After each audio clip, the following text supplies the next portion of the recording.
봅시다. 근해 분리에 대한 것을 좀 정리를 하고 갈게요. 근해 분리가 어디서부터 시작합니까? 라고 하시면 사실 우리가 제일 먼저 근해 분리의 시작점을 알리는 게 어디냐면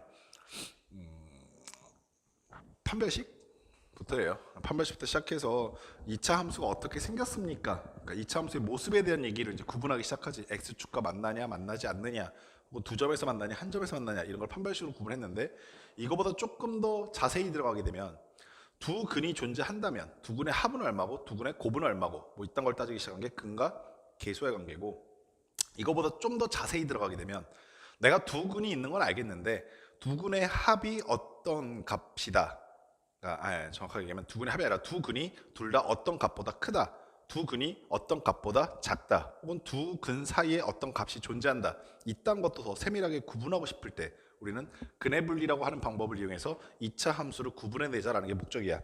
정확하게 세 가지 기준을 공통적으로 적용시키면서 따져보는 건데, 근해 분리에서 우리가 따지는 대표적인 세 가지 조건은 뭐냐면, 첫 번째는 판별식을 사용해봐. 판별식 D가 0보다 크냐, 0이냐, 0보다 작느냐를 따라서 우리가 문제에서 원하는 2차 함수의 두 근이 어떻게 위치하고 있어야 한다는 걸 따질 수 있다는 얘기야. 두 번째는 뭐냐면 대칭축의 위치를 따져봐.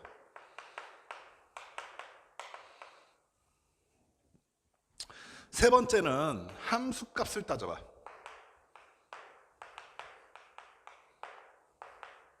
이 세 가지 조건을 따져봄으로써 내가 원하는 2차 함수는 어떻게 생겼습니까? 라는 것을 구분해내겠다는 거야. 자, 그럼 저 세 가지 값을 어떻게 이용할 것입니까? 라는 것을 지금부터 예를 들어 보려 하는데, 자, 만약에 이렇게 한번 생각해 봅시다. 어떤 fx라고 하는 2차 함수가 있었어. 그 fx가 2차 함수니까 당연히 뭐 생김새는 a제곱 플러스 bx 플러스 c라고 했다고 치자고. 근데 얘가 0이 되는 순간에 근 x값이, 이거의 두 근 알파와 베타가 다 양의 근이다, 다 음의 근이다, 뭐 이딴 조건들을 아마 들어본 적 있을 건데, 만약 둘 다 양의 근이면, 둘 다 음의 근이 돼버리면 두 근의 합과 두 근의 곱이 어떠한 부호를 갖겠다라는 것을 구분할 수 있지. 근데 단순히 둘 다 양의 근이다, 둘 다 음의 근이다가 아니라 두 근이 다 1보다 크다라는 것을 원해. 자, 그러면 2차 함수가 어떻게 생겼을 것이냐라는 것을 예상해 봐야 되는데, 자, 첫 번째 상황은 이럴 거 아니겠어. 현재 여기 있는 이 방정식에서 A가 0보다 클 경우와 두 번째 A가 0보다 작을 경우를 나눠서 먼저 생각해 보시게 되면, 그리고 A 값을 기준으로 나누는 이유는 이래. A 값에 따라서 이 두 개의 모습이 달라지기 때문에 그래. A가 양수가 되면 당연히 아래로 볼록한 그래프가 나타날 것이고, A가 음수가 되면 위로 볼록한 그래프가 나타나게 되겠지. 그때 높이가 0이 되는 순간이라고 했으니까 x축과 만나는 두 점의 좌표가 나타나야 될 것인데, 자, 여기 보이시는 이 점의 좌표가 알파이고 여기 보이시는 이 점의 좌표가 베타라고 하였을 때, 자, 알파와 베타라고 하는 값이 다 1보다 크다라는 뜻은 1이 알파 또는 베타보다 다 왼쪽에 있어야 한다는 얘기를 하고 있는 거야. 여기까지 아시겠어? 현재 이 상황에서는 여기가 알파고 여기가 베타라고 하였을 때 1의 위치가 여기에 위치하고 있겠다, 이해하셨냐? 됐니? 자, 그럼 두 근이 모두 특정 값보다 크다라는 것을 어떻게 골라낼 수 있을 것인가 라는 것을 지금부터 생각해 보셔야 되는데, 자, 이거 한번 생각해 봐. 첫 번째, 선생님이 세 가지 기준 중에서 첫 번째부터 한번 따져보기 시작할 건데, 첫 번째, 판별식 D가 0보다 어때야 되겠어? 두 근이 모두 1보다 크려면 판별식 D는 실근이 일단 x축과 만나긴 해야 될 테니까 얘가 0보다 크거나 같아야겠지. 근데 1번 조건까지만 우리가 기준을 세워서 잘라내기 시작하면, 판별식 D가 0보다 크거나 같아요 라고 얘기해버리게 되면 어떠한 그래프들도 같이 걸리게 되는지 봐봐. 두 근이 모두 1보다 큰 그래프도 있겠지만, 오케이? 두 근 사이에 1이 있는 경우도 있을 것이고, 두 근보다 1이 작은 경우, 두 근이 1보다 작은 경우도 판별식 D가 0보다 크거나 같다는 거에 다 걸리게 된다, 아시겠어? 이러한 상황이 돼버리면 1번 조건을 통과한 그래프는 물론 x축에서 근이 존재하지 않는 그래프들은 다 없어지겠지만, 즉 근이 존재하지 않는 이렇게 생긴 그래프들은 다 1번 조건에 의해서 없어지겠지만, 내가 원하는 그래프들은 얘 또는 얘가 아니라 이 중에서 얘만 말하고 싶은 거야. 오케이? 그러면 이 조건 하나 가지고 모든 조건을 다 걸러낼 수는 없다, 이해하셨냐? 두 번째, 내가 어떤 조건을 더 세밀하게 들이대면서 얘를 또 걸러내기 시작할 거냐면 대칭축의 위치를 보자고. 그럼 대칭축은 현재 이 그래프는 여기 있을 것이고, 현재 이 그래프는 여기 있을 것이고, 현재 이 그래프는 여기 있겠지. 자, 그럼 대칭축도 뭐보다 커야 한다는 것을 알 수 있게 되냐면, 그렇지, 1보다 오른쪽에 있어야 한다, 이해하시겠어? 그럼 이 그래프는 살아남을 것이고, 자, 잘 봐. 요 그래프 중에서는 1보다 오른쪽에 있는 요런 놈도 있겠지만, 그렇지, 왼쪽에 있는 놈도 있을 수 있지. 그래서 이 중에 일부는 살아남을 것이고 일부는 없어져. 그리고 요 조건은 자연스럽게 소거되겠지. 다시 한번 말하지만 나는 정확하게 이 모습을 찾기 원하는 것이지 얘 또는 얘를 찾고 싶은 건 아니라고. 그러면 여기서 조건이 하나 더 필요하다, 이해하시겠어? 그래서 세 번째 조건이 뭐가 되냐면 함수값을 따져보겠다라는 거야. 그러면 1이라는 값을 대입했을 때 0보다 큰 값이 나오고 있는 그래프 개형이 하나 있을 것이며, 1을 대입했을 때 0보다 작은 값이 나오고 있는 그래프들이 나타날 것인데, 자, 내가 원하는 건 얘니까 F1이라고 하는 함수값이 뭐여야 한다? 그렇지, 양수여야 한다라는 것을 알 수 있다는 거지. 그럼 이 조건까지 만족시키게 되면 자연스럽게 요 그래프도 없어진다, 이해하셨냐? 오케이? 자, 보시는 바와 같이 이러한 조건들을 하나, 둘, 세 개까지 다 적용시켜서 이 세 개의 조건을 동시에 만족시키는 그래프를 찾겠다, 이게 바로 근의 분리야. 그러면 이 상황을 그냥 외우면 되잖아요. 근데 외우면 안 되는 게, 만약에 A 값이 0보다 작아져 버린 상황이 나타나게 되면 똑같은 상황인데도 불구하고 이 조건들이 다 달라져. 어떻게 달라지는지 확인해 볼게. 첫 번째, 얘는 판별식 D가 0보다 크거나 같다는 건 분명해. 두 번째, 대칭축은 어떻게 됩니까? 라고 하시면 대칭축은 여기가 대칭축이니까 1보다 오른쪽에 있어야 한다는 것도 분명해. 아셨어? 근데 뭐가 달라집니까? 라고 하시면, 그렇지, 함수값이 1을 대입했을 때 음수가 나오고 있다, 아시겠어? 그럼 아까 전에는 음수가 나온 게 아니라고 해서 제꼈었는데 이번에는 음수가 나온 걸 찾아야 되는 거야. 그래서 F1이 0보다 작아야 한다는 조건을 사용하기 시작했던 얘기야. 그래서 A 값의 범위가 어떤 값이냐에 따라서 내가 무엇을 따져야 되는지가 그때마다 달라지기 때문에 이 조건들은 각각의 상황에 따라서 외우는 건 의미가 없고, 항상 내가 어떤 그래프를 원한다고 하시면 그 그래프의 개형을 먼저 떠올리시고, 그 그래프의 생김새가 어떻게 생겼는지 먼저 떠올리시고, 그 생김새 상황에서 판별식은, 그리고 대칭축은, 그리고 함수값은 어떤 조건이 나타날 것인가를 고민하면서 조건을 잡아낸다. 아시겠니? 자, 우리 하나만 더 해볼게.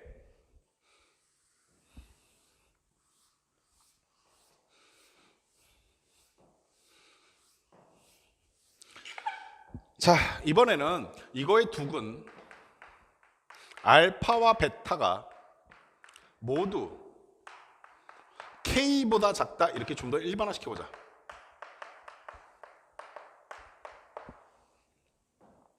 자, 그리고 이번에는 A가 0보다 큰 경우, A가 0보다 작은 경우 다 따져볼 필요 없이 A가 0보다 큰 경우만 따져보겠다라는 뜻은 이 그래프를 그려놓고 생각해보겠다는 얘기인 거야. 자, 그럼 A가 0보다 크니까 아래로 블록한 그래프일 것이고, 두 근이 모두 K보다 작다라고 했으니까 아래로 블록한 그래프가 이렇게 있을 것이며, X축과 만나는 점에서 K의 위치는 여기에 해당하겠다까지 하시겠어? 자, 그럼 이렇게 생겨먹은 그래프를 어떻게 찾을 수 있지라고 생각과 함께 세 가지 조건을 순차적으로 적용시켜 볼 것인데, 자, 첫 번째 조건은 판별식 D가 어때야 할 것인가 라고 생각해 보시면, 당연히 서로 다른 두 식이 되든 아니면 중근이 되든 만나는 점은 있어야 될 테니까 판별식 D가 0보다 크거나 같다 나올 거야. 두 번째, 대칭축은 어떻게 될 것인가 라고 생각해 보시면, 그리고 혹시나 대칭축 어떻게 구해라고 하시면은 최고차 합의 개수가 1이었을 때 1차 합의 개수의 절반의 부호반대야. 그 말은 무슨 의미냐면 A를 묶어내게 되면 여기가 A분의 B가 될 것이고, 이거의 절반이라고 했으니까 분모에 2 곱해질 것이며, 부호가 반대니까 마이너스 2A분의 B가 대칭축이 된다. 여기까지 됐니? 자, 이 대칭축의 값이 뭐보다 작아야 한다는 게 보여?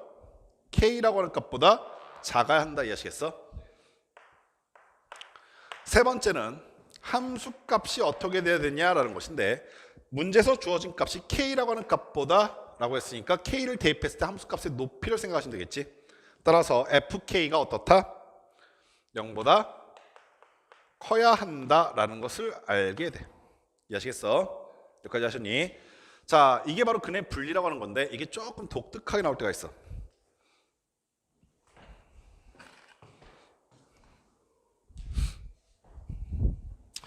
자, 언제가 독특하냐면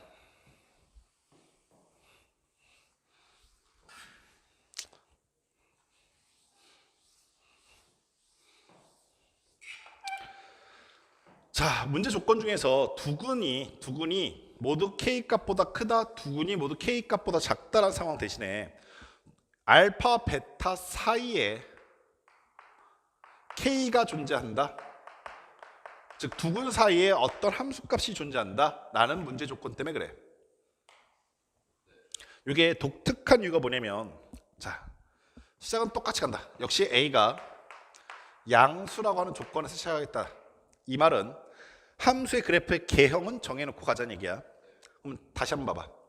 내가 아래로 블록하다는 것은 보장이 되어 있으니까 두근 사이에 K가 존재하려면, 자, X축이 이렇게 있고 이렇게 생긴 2차 함수 사이에 뭐가 있어야 되는 거야? 그렇지. 그럼 K가 여기 있겠지. 됐어? 얘 역시 세 가지 값을 따지는 건 똑같은데 이 세 가지 값을 따지는 게 무의미해져. 왜 그렇습니까? 라는 걸 지금 더 정확하게 이해하셔야 되는데, 첫 번째는 판별식 D에 대한 얘기일 거야. 근데 판별식 D를 쓰려고 봤더니 잘 봐.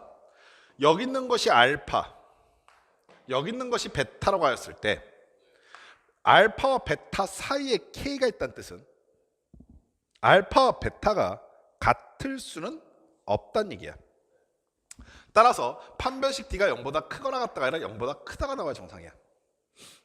됐어? 두 번째, 대칭축은, 자, 이 그림에서 보시면 여기가 대칭축인 것처럼 보이는데 사실 두근 사이에 K가 있는 경우가 꼭 저렇게만 있는 것이 아니라 여기에 K가 있을 수도 있잖아. 그럼 이번 대칭축이 여기 있다는 얘기 이해하시겠어? 그럼 대칭축과 K라고 하는 값 사이에 비교를 하려 봤더니 어느 때는 대칭축이 K보다 오른쪽에 있고 어느 때는 대칭축이 K보다 왼쪽에 있단 말이야. 따라서 대칭축이 K와 비교해 봤을 때 크다, 작다를 비교할 수가 없어. 그래서 얘는 무의미한 조건이 돼버려. 됐어? 세 번째가 진짜 재밌어지는데, 함수값이,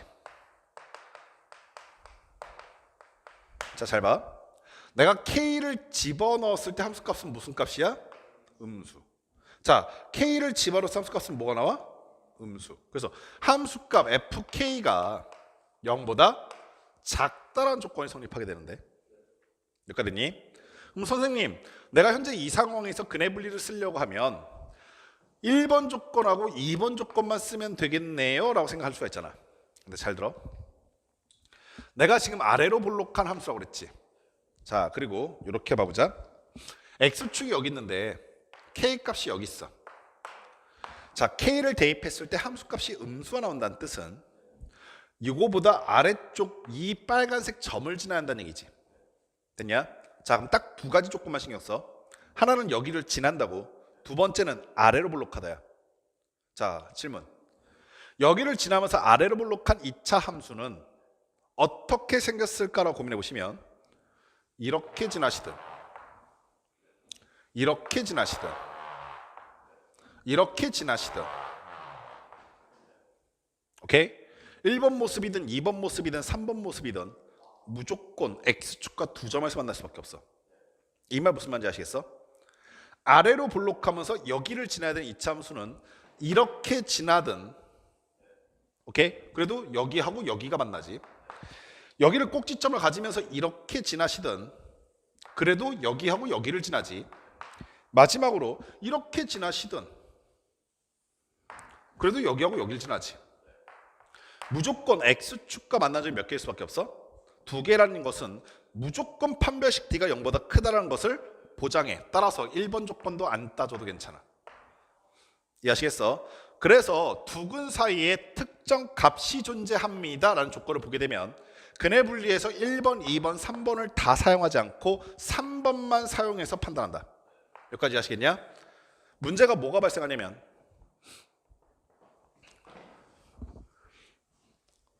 이게 제일 쉽거든 사실. 따져볼 게 제일 적어서. 따져볼 게 제일 적은 게 좋잖아. 그리고 이렇게 생각할 때도 있어. 선생님 세 가지 다 따져보면 안 돼요? 그래도 괜찮아. 당연히 안 되는 거 아니잖아. 괜찮은데 문제는 여기서 시작해. 내가 지금 이게 요 상황이 제일 쉽다 보니까 그리고 이렇게 출제된 문제도 꽤 많아. 그러다 보니까 학생들이 요 상황을 많이 익숙해하고 있어. 그래서 함수값 따지면 되는 거 아니었습니까? 라고 생각하다가 갑자기 선생님이 아까 전에 정리해드린 K값보다 둘 다 크다라든가 K값보다 둘 다 작다라는 상황이 나타내버리면 이건 뭐 어떻게 풀어라고 손을 놔볼 때가 있어. 즉 이 상황이 쉬우니까 이 상황만 익숙하게 만들어 놓고 그 외적인 상황을 잊어버릴 때가 있는 거야.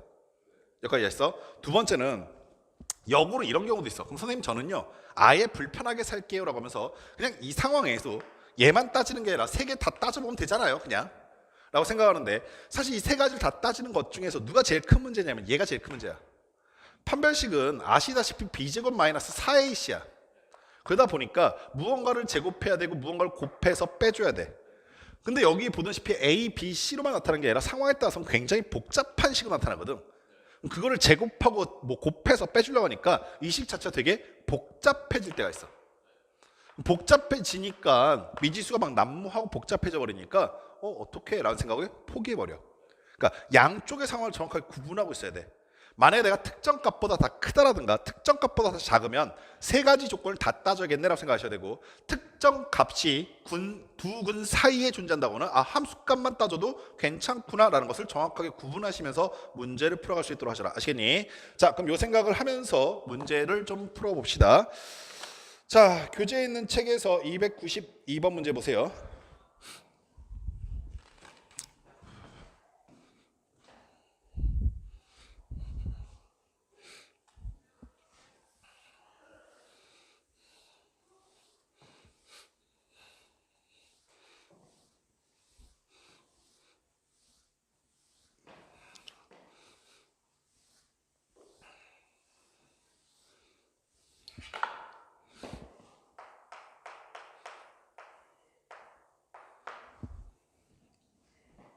자, x에 대한 방정식이 주어져 있는데 x에 대한 방정식이 어떻게 주어져 있냐면 4의 x승 그리고 마이너스 a 곱하기 2의 x 플러스 1승 그리고 더하기 a 제곱 마이너스 a 마이너스 6은 0이라고 하는 방정식이 주어져 있어. 자, 여기는 이 방정식이 서로 단 두 실근을 갖도록이라고 했어.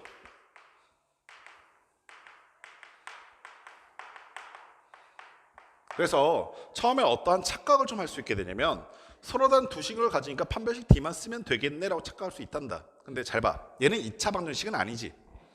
물론 우리가 서로 다른 두 식을 갖는다는 조건이 2차 방정식에서 굉장히 많이 썼던 조건이기 때문에 2차 방정식을 풀겠다는 생각까지 떠오를 수 있는데 모습 자체를 정확하게 보면 얘는 2차 방정식은 아니잖아. 그리고 얘를 뭐 함으로써 우리가 2차 방정식으로 바꿔낼 수 있다는 것은 느껴지냐면 치환을 통해서 2차 방정식을 바꿔낼 수 있다까지는 아시겠어? 그럼 생각해봐. 내가 2의 x승을 t라고 치환하게 됨으로써 자, 주어져 있는 방정식이 t 제곱이 될 것이고 마이너스 2 하나 앞으로 빠지시니까 2at 더하기 a 제곱 마이너스 a 마이너스 6이라고 될 것인데 자, 아까 전에도 말씀드렸다시피 치환하고 나면 항상 뭐 조심해라? 범위랑 역치환 조심하라고 했고 당연히 지금 치환은 바로 순간이니까 범위부터 따져볼 거야. 그러면 x값은 실수 전체 값일 수 있겠지만 오케이? t라고 하는 값은 반드시 뭐보다 커야 돼? 그렇지. 그러면 잘 봐라. 내가 지금 치환한 2의 x승은 t라고 하는 이 부분은 지수 함수이기 때문에 정확하게 어떠한 상태라는 것이 예상이 되냐면 얘는 x값과 t값에 따라서 정확하게 1대1 대응하는 함수야. 즉 x값이 하나 결정되면 t값도 하나 결정되고 거꾸로 얘기하면 t값이 하나 결정되면 x값도 하나가 결정된다는 얘기야. 오케이? 내가 원하는 건 서로 단 두 실근이니까 엄밀하게 얘기하면 x값을 구해달라는 거긴 한데 그 x값을 구하려면 t값이 구해져야 될 것이고 이게 서로 단 두 실근이기 때문에 t값도 몇 개이다? 두 개가 구해져야 되는 거야. 그러면 얘 입장에서는 t에 관한 2차 함수긴 한데 이 t값이 몇 개가 나와야 된다? 서로 다른 두 근이 나와야 되고, 여기까지 됐어? 엄밀하게 두 실근이지. 게다가 그 근들은 반드시 무슨 상태여야 되냐면 0보다 커야 되는 상태인 거야. 이해하셨어? 그러면 당연히 뭘로 푸는 것이 가능하냐면 당연히 근과 계수의 관계를 푸는 것도 가능해. 자, 다시 한번 봐봐. t가 0보다 큰 상태에서 서던 두 실근이 나왔다는 얘기는 여기는 이 두 근이, t에 가는 두 근이 0보다 크니까 이 두 근을 우리가 알파하고 베타라고 놨을 때, 여기서 알파 베타는 t야. 오케이? 얘네들의 합도 0보다 커야 할 것이고 얘네들의 곱도 0보다 커야 할 거라고. 이해되셨니? 자, 그러면 아가 요 상태에서 오케이? 두 근의 합은 얼마라고 하시면 t가 2차 방식의 근과 계수관계에서 얼마야? 2a지. 걔가 0보다 커야지. 두 근의 곱은 얼마라고 하시면은 a제곱 마이너스 a 마이너스 6인데 걔가 얼마야? 0보다 커야지. 첫 번째 거 정리하니까 a는 0보다 크다 나올 것이고 두 번째 거 정리하시면 3, 2 마이너스 플러스니까 얘는 어떤 값이 될 거야? a는 마이너스 2보다 작던가 또는 a는 3보다 크다가 될 것이고. 됐어? 얘네들의 교집합을 구해야 되니까 얘는 자연스럽게 나가리 돼서 a는 3보다 크다로 결정질 수 있겠지? 여기까지 됐어? 그래서 a 값의 범위는 3보다 크다인데, 자, 잘 봐 이제부터. 야, 이렇게 풀었더니 이렇게 풀렸거든? 간단하게. 근데 선생님이 아까 전에 너한테 뭐라고 그랬었냐면 내가 근이 특정 값보다 크길 바란다 라고 했을 때 근과 계수관계 쓴다고 했잖아. 오케이? 근데 미안. 근의 분리 쓴다고 했잖아. 오케이? 근데 근의 분리 쓰자고 선생님 지금 근과 계수관계 써서 풀었더니 간단하단 말이야. 근데 내가 이걸 동일한 문제를 근의 분리를 써서 풀어볼게. 오케이? 근의 분리를 사용하게 되면 판별식 D가 0보다 그렇지 크거나 같다고 해도 괜찮지. and 대칭축이 0보다 커야만 하지. 오케이? and 함수값이 얘가 아래로 볼록한 2차 함수는 분명하니까 아래로 볼록한 상태에서 두 근이 모두 0보다 크려면 0이 여기 있어야 한다는 얘기잖아. 그러면 0을 대입했을 때 함수값은 그렇지. 아이고 뭐 이거 왜 썼어? f0이 0보다 커야 한다라는 것이 나오겠다 이해하시겠어? 자, 그럼 이거 느껴지냐 기주야? 내가 얘를 정확하게 눈치를 딱 채고 푸니까 되게 한 줄 만에 쭉 풀려버렸는데 내가 근의 분리를 쓰려고 하다 보니까 일단 판별식 쓰는 거 귀찮아. b제곱 고맙게 1차식 앞에 계수가 짝수여서 b'의 제곱 a제곱 마이너스 4ac가 아니라 그냥 ac니까 뒤에 있는 거 빼서 a제곱 마이너스 a 마이너스 6은 이러면서 얘가 0보다 커나 같다는 범위 하나 구하고 and 대칭축 1차식 앞에 계수의 짝수를 부어봤으니까 a여서 걔가 0보다 크다라는 거 하나 구하고 and 함수가 f0은 날리고 나니까 여기 있는 요 새끼 즉 a제곱 마이너스 a 마이너스 6이 0보다 크다는 것이 나와서 얘하고 얘가 나타내는 공통된 범위를 찾으면 아마 똑같이 나올 거야. 오케이? 그런데 너희가 늦게 뭐냐면 위의 가정이 빨라 밑에 가정이 빨라 보시면 위의 가정이 압도적으로 빨라. 이 말 무슨 말인지 알겠어? 근데 이게 왜 하냐면 지금은 그래도 식이 어쩌고 저쩌고 하다 보면 구해는 지는데 상황에 따라서는 판별식 썼더니 진짜 이상한 식으로 바뀌어버릴 때도 있고 두 번째는 내가 필요 없이 근의 분리를 자주 쓰게 되면 계산 과정이 되게 부하가 걸려버려. 그렇기 때문에 내가 여기 있는 거를 마치 망변통치약처럼 그냥 뭐 아무 때나 막 써도 되는 거 아니야? 라고 생각하게 되면 계산하다 실수할 확률도 굉장히 높고 상황에 따라서는 시간이 더 오래 걸려버리다 보니까 정확하게 얘를 써야 될 타이밍과 아닌 타이밍을 구분할 줄 알아야 된다. 근의 분리는 뭐냐면 정확하게 0이나 양근이다, 둘 다 양수다, 둘 다 음수다 이런 상황이 아니라 특정 값보다 크다, 특정 값보다 작다, 특정 값이 사이에 두 근 사이에 존재한다. 이런 상황에서 근의 분리를 써야겠다고 생각하시고 그 외적인 것들은 네가 알고 있는 다른 방법을 써서 풀어가는 게 훨씬 더 빨라. 아시겠어? 오케이? 자, 하나만 더 풀어보고 마칩시다. 296번 200 갑시다.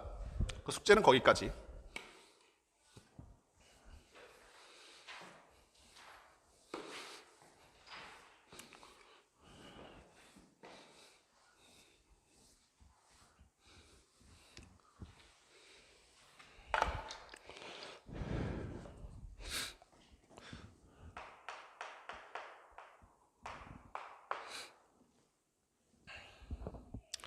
자, 방정식 하나 주어졌는데 4의 x승 더하기 4의 마이너스 x승 더하기 a 곱하기 2의 x승 마이너스 2의 마이너스 x승 그 다음에 더하기 7은 0이다라고 하는 방정식을 줬어.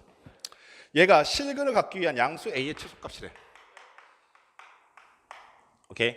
어떻게 풀 것인가 역시 고민하다가 이 정도는 이제 좀 익숙해져 있냐? 내가 얘를 치환해야 얘를 찾아낼 수 있단다. 오케이? 따라서 2의 x 마이너스 2의 마이너스 x를 뭘로 치환했을 때? t라고 치환했을 때. 자, 여기는 이 값을 뭐 하면은 얘가 나타나니까 제곱하면이겠지. 따라서 장변 제곱했더니 4의 x 그 다음에 플러스 4의 마이너스 x 나타날 것이고 얘네들 곱한 값은 마이너스 1인데 거기에 2배 할 거니까 마이너스 2가 될 것이고 넘겼더니 t 제곱 플러스 2로 넘어온다. 됐냐? 자, 그럼 봐봐. 현재 여기는 이 값이 t 제곱 플러스 2로 바뀌었고 그 다음에 더하기 at로 바뀌었을 것이고 그 다음 플러스 7은 0이라고 하는 t에 관한 2차 방정식이 된 거잖아. 자, 그런데 여기 잠깐 생각. 치환했으니까 항상 뭐부터 생각하라고? 범위부터 생각하라고? 그럼 아까 요게 뭔지를 생각해 봐야 되는데, 오케이? 여기는 요 함수는 지수 함수지 않냐? 근데 밑이? 밑이 2니까 증가하고 있을 거라고. 오케이? 여기는 요 함수는 밑이 2분의 1이란 말이야. 그래서 이렇게 생겼을 거라고. 됐어? 그럼 내가 앞에 있는 흰색 함수에서 뒤에 있는 주황색 함수를 빼게 되면 t가 0보다 작을 때는 흰색이 작고 주황색이 크니까 빼고 나면 음수값이 나오겠지. 그리고 t가 0이었을 때, x가 0이었을 때는 둘 다 1일 테니까 0도 나올 거야. 그랬다가 x가 양수가 돼버리면 흰색이 더 크고 주황색이 더 작으니까 양수도 나올 수 있다 이해하시겠어? 즉 t의 값의 범위 지금 제한이 있어 없어? 없단다. 즉 음의 값도 가능하고 0이 되었다가 양의 값이 되고 있는 이렇게 생겨있는 전범위를 다 갖고 있는 거야. 이해하셨어? 따라서 우리가 지금 보게 되는 이 함수는 t에 관한 2차 함수고 t의 값의 제한은 없기 때문에 여기는 이 함수는 양근을 가져도 되고 음근을 가져도 되는 거야. 그 상태에서 얘가 그냥 실근만 가지면 돼요 라는 조건이기 때문에 우리가 분해 분리를 굳이 다 쓸 필요는 없지. 여기까지 됐어? 그럼 현재 이 상황에서 뭐만 쓰면 되겠다? 판별식 d가 0보다 크거나 같다만 쓰면 되겠다. 아시겠냐? 오케이? 자, 근데 이 문제를 조금만 더 재밌게 바꿔볼게. 여기는 이 방정식을 이렇게 한번 바꿔봐. 야, 그러면 더 재미있어져. 왜 그러냐? 봐봐. 여기가 지금 플러스야. 그럼 t가 얘라고 그랬잖아. 우리 앞에서 이런 행위를 되게 많이 했었어. 얘 무슨 수? 양수. 얘 무슨 수? 양수. 양수와 양수를 더하고 있는 상황이고, 오케이? t가 이렇게 치환됐으니까 t의 범위는 무엇일까라는 것을 고민해 봐야 되는데, 방금 전에 고민해 봤더니 모든 수가 다 된다. 양수도 되고 음수도 되고 0도 된다. 다 된다. 이렇게 얘기했던 거잖아. 근데 지금 상황이 바뀌어서 t 값이 뭐가 될까라고 물어보시면 t는 산술기압 평균에 의하여 2의 x승 더하기 2의 마이너스 x승은 크거나 같다 2배의 얘네들의 곱신데 곱이 1이라며. 즉 얘가 t니까 t는 반드시 뭐보다 큰 수다? 2보다 큰 수가 나버리는 거야. 무슨 상황인지 아시겠어? 따라서 현재 식의 상태가 t가 2보다 크거나 같을 때 범위가 바뀌어버리게 된다고. 아까 저희가 마이너스였을 때는 실수 전체니까는 그냥 근만 가지면 돼 라는 생각이 같지만 얘가 플러스로 주어지는 문제들은 양수 더하기 양수인 상태니까 t가 실수 전체 음수가 나올 수 있는 상황이 아닌 거야. 어떤 값이 최소값일까라는 것을 치환 상태에서 확인할 수 있을 것이고 그 값을 확인해봤더니 t가 2보다 크거나 같다는 것이 보장이 되어 있는 상태라는 얘기야. 이 상태에서 주어져 있는 함수가 여기는 이 함수가 자 그럼 여기도 살짝 바뀌겠지. 제곱했으니까 여기가 플러스 2가 아니라 마이너스 2로 바뀔 거야. 그러면 주어져 있는 함수가 어떻게 될 거냐면 t 제곱 마이너스 2 플러스 at 플러스 7은 0이라고 하는 2차 방정식이 나오게 되는데 이 2차 방정식이 실근을 갖습니다. 혹은 서로 다른 두 실근을 갖습니다는 문제가 아까 전과 상황이 완전히 달라지지. 지금은 판별식 D만 쓰면 안 돼. 무슨 말인지 알겠어? 여기는 이 2차 방정식이 실근을 가지시려면 당연히 판별식 D도 0보다 커야 하겠지만 오케이? 여기 있는 값이 2가 돼야 되는 거니까 두 근이 모두 2보다 커야 할 테니까 자, 첫 번째 판별식 D가 0보다 크거나 같다 쓰셔야 될 것이고 두 번째 뭐 써야 한다고? 그렇지. 대칭축이 뭐보다 커야 한다? 그렇지. 2보다 커야 한다는 것도 써봐야 할 것이고 세 번째 함수값이 그렇지. 이 값까지 다 따져봐야 될 문제로 바뀌는 거야. 이해하시겠어? 그래서 아까 전에 그 문제 같은 경우는 그 전 문제 돌아오면은 여기가 마이너스였으니까 t가 실수 전체 다 가능하니 실수의 실근이 존재한다는 것은 판별식 d만 사용해서 우리가 구해보시면 a 값의 범위가 구해지게 될 것이고 그 a 값의 최소값 구하는 건 별로 어렵지 않아서 그건 스스로 풀어보시기 바랍니다. 아시겠죠? 됐어요? 네, 여기까지 해서 숙제는 296번까지가 숙제이고요. 제발 부탁이고 당부하건데 쉬는 시간 동안에 숙제 다 마무리해 오셨니? 밀리지 마 다시. 다시 밀려서 또 뭐 내일까지 해볼게요. 다음 주까지 해볼게요. 개소리하지 말고. 선생님 진짜 화낼 거야 그러면 알겠지? 꼭 미리미리 숙제하시고 나온 날 미리미리 할 것도 없어. 나온 날 해. 알겠어? 나온 날 숙제 꼭 하시고 하루 보낼 수 있도록 하시기 바래. 수업 때도 수고 많으셨습니다.